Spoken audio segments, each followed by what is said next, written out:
how I learned to do scripting and a lot of coding was in Maya with Mel. You basically need to know a lot of that. But in the beginning, learning scripting, it's kind of like you could be learning so much. It's very overwhelming. Like if you just say, okay, today I want to learn scripting, it's kind of like, where do you begin? And that's the closest thing I can relate to people starting out now, is like picking a topic so broad.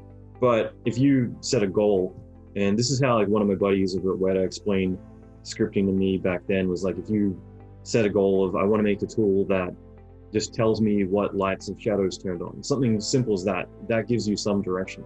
Because I think most people get so overwhelmed with where to begin that they never start.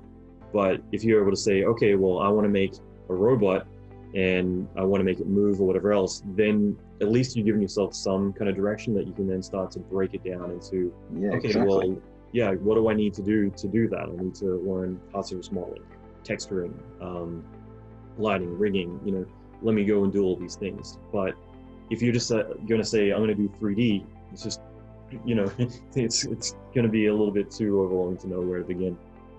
Well, in which case I would say, if it does seem overwhelming, just don't stop. It's not that bad, and over time everything will start to make sense.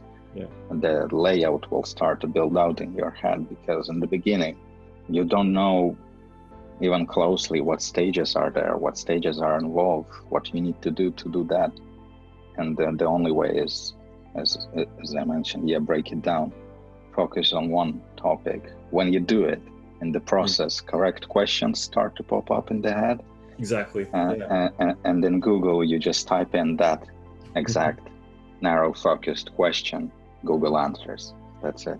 One of my team just messaged me a few minutes before the call, and he's like, hey, I'm trying to do this cost simulation, attach it to splines and everything, and I'm running this issue with it. And first thing I said is, well, I don't take this the wrong way, but have you Googled it yet? And he's like, oh yeah, duh.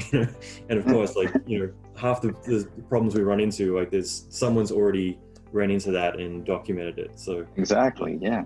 It actually surprises me how many people, even in day-to-day life, they still kind of, what's the word? They ignore Google.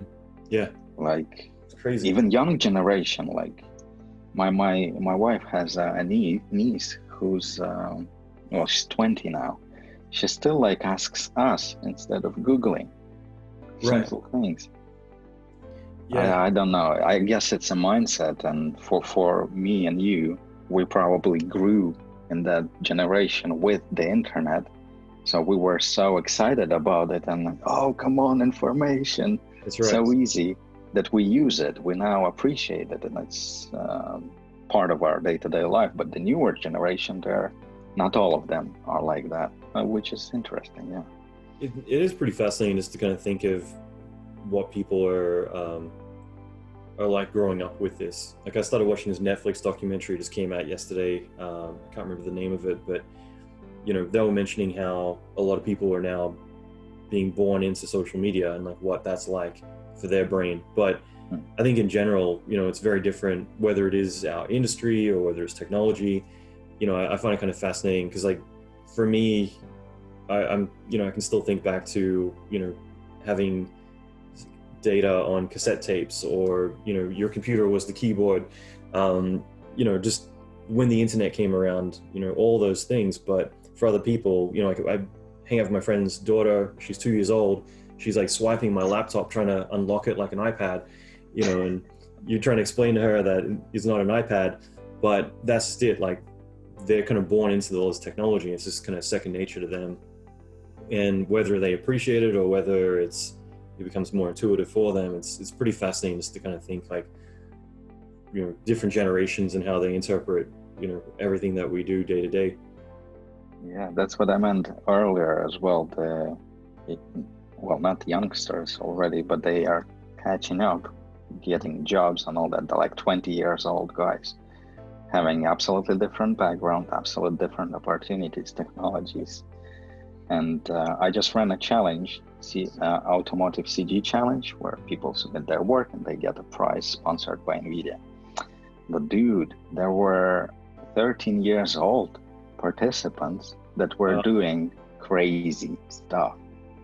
One more time, 13 years old. He's doing bloody CG already. That's amazing. So yeah.